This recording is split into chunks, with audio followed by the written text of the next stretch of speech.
Kuasa hukum Supriyani, Andri Darmawan, mengungkapkan perkembangan kasus dugaan penganiayaan Supriyani kepada muridnya di SDN 4 Baito, Konawe Selatan. Diketahui Supriyani adalah terdakwa kasus dugaan kekerasan kepada anak Aibda WH yang merupakan siswa di SDN 4 Baito, Konawe Selatan. Menurut Andri, kini pihaknya tengah menyiapkan pelaporan balik kepada beberapa pihak. Terkait siapa saja yang akan dilaporkan Supriyani, Andri masih enggan mengungkapkannya. Namun yang jelas pelaporan balik dari Supriyani ini akan dilakukan jika nantinya majelis hakim memberikan vonis bebas kepadanya. Selain itu, penyusunan pelaporan balik ini dilakukan oleh Andri sembari menunggu putusan majelis hakim. Lebih lanjut, Andri mengungkapkan persiapannya dalam menghadapi sidang lanjutan kasus dugaan penganiayaan Supriyani ini. Andri menyebut kini pihaknya tinggal menunggu putusan majelis hakim saja. Seperti diketahui, guru Supriyani seolah melewati jalan terjal dalam kasus ini. Ia bahkan mengaku dimintai sejumlah uang damai dengan berbagai alasan. Kendati demikian, guru Supriyani masih saja mencicipi dinginnya jeruji besi penjara.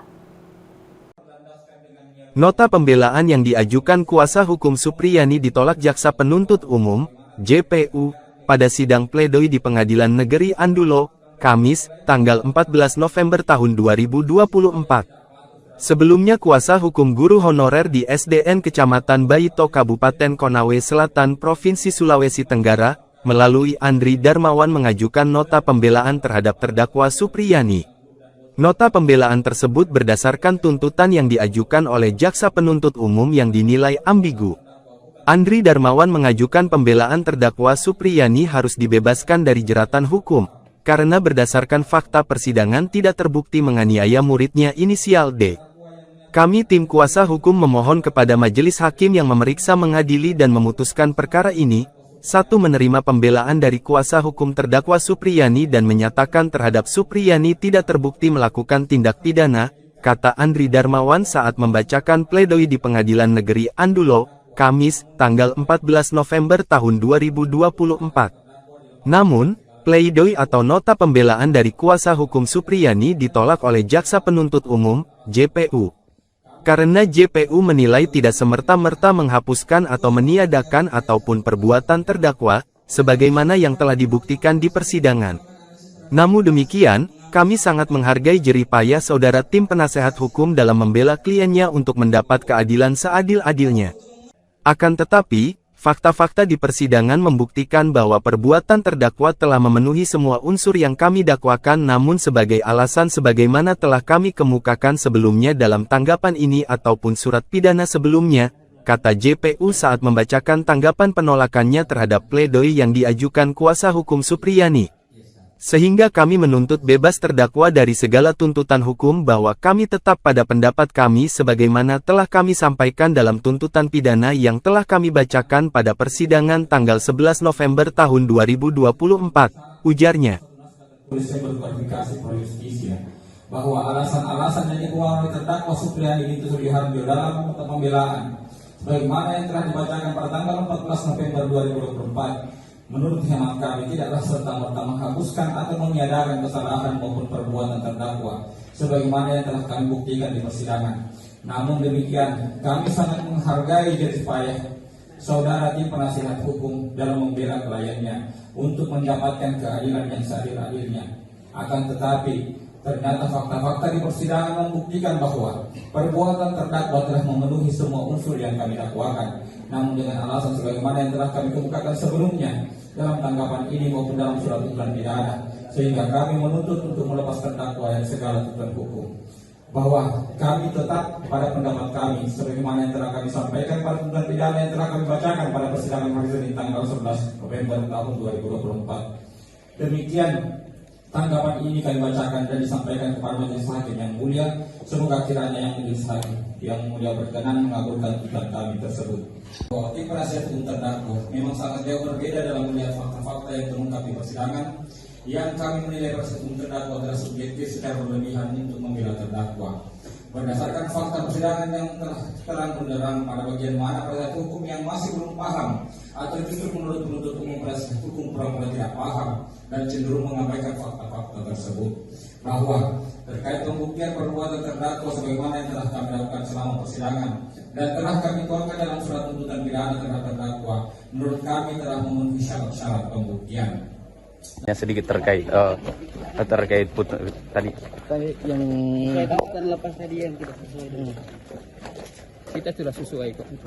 Ya, bahwa kan tidak ada beda alasan pembenar dan beda itu beda dalam versi antara apa penasihat hukum sah-sah saja tuh. Kita pun punya versi sendiri. Sudah kami bacakan tuntutan, analisa yuridis juga sudah. Ya. Tinggal menunggu aja nanti tanggal 25 November ya putusannya. Kenapa tuntutannya tuntutan lepas kalau pada akhirnya di awal-awal itu di P21 kan begitu. Tadi kan terlihat semua ada di persidangan kan? Ya. Pembuktian persidangan ada perkembangan yang lain ya. Bahwa mensrea itu tidak bisa dibuktikan. Kenapa tidak didapatkan pada saat Gini, penelitian berkas? mensrea itu kan abstrak, benar nggak? Ya, Abstrak tuh tidak bisa di dalam di dalam tekstual yang disajikan dalam verbal. Abstrak ditemukanlah di persidangan. berarti tidak melihat mensrea itu dalam berkas yang diajukan. Iya, tadi sudah saya bilang. Sesuatu yang abstrak bisa nggak terlihat? Benar nggak? Harus ada di sini. Ya. Nasib Aibda Wibowo kini menjadi sorotan setelah Guru Supriyani dituntut bebas oleh Jaksa Penuntut Umum atau JPU. Pasalnya, kuasa hukum Guru Supriyani, Andri Darmawan, sudah ancang-ancang bersiap melayangkan tuntutan balik. Selain menuntut balik, Andri mengungkapkan Supriyani bakal menjalani rehabilitasi dan pemulihan nama baik. Kasus Guru Supriyani menjadi perhatian publik setelah JPU menuntutnya bebas dari segala dakwaan di Pengadilan Negeri Andolo, Konawe Selatan, Sulawesi Tenggara. Meski demikian, tuntutan bebas ini belum sepenuhnya meredakan situasi. Kuasa hukum Supriyani, Andri Darmawan, telah menyatakan akan melayangkan tuntutan balik terhadap pihak-pihak yang dianggap telah melakukan kriminalisasi terhadap kliennya. Andri menuturkan bahwa pihaknya berencana memulihkan nama baik dan memberikan rehabilitasi untuk Supriyani yang selama ini mengalami tekanan sejak kasus ini mencuat. Andri menjelaskan pihak-pihak yang bakal dituntut balik adalah orang tua korban, yaitu Aibda Wibowo Hashim dan istrinya Nur Fitriana, serta pihak Polsek Baito. Dia menjelaskan Supriyani ingin agar orang-orang yang melakukan kriminalisasi terhadapnya memperoleh hukuman setimpal dengan apa yang dia rasakan pasca dilaporkan. Rencana serangan balik ini memang sempat disinggung Andri sebelumnya. Menurut Andri, jika nantinya Guru Supriyani terbukti tidak bersalah, pihaknya bakal menuntut balik. Targetnya adalah pihak-pihak yang telah melakukan kriminalisasi terhadap Guru Supriyani termasuk Aibda Wibowo. Andri menyebut pihaknya bakal menuntut dengan pasal pembuatan pelaporan palsu. Meski jaksa menyatakan Supriyani memang memukul siswa tersebut, tindakan itu dianggap bukan sebagai tindak pidana, melainkan spontanitas dalam mendidik tanpa adanya niat untuk melakukan penganiayaan. Jaksa juga menyoroti bahwa korban tidak mengalami luka serius yang mengganggu aktivitas dan bahwa Supriyani tidak mengakui perbuatannya karena khawatir akan kehilangan kesempatan menjadi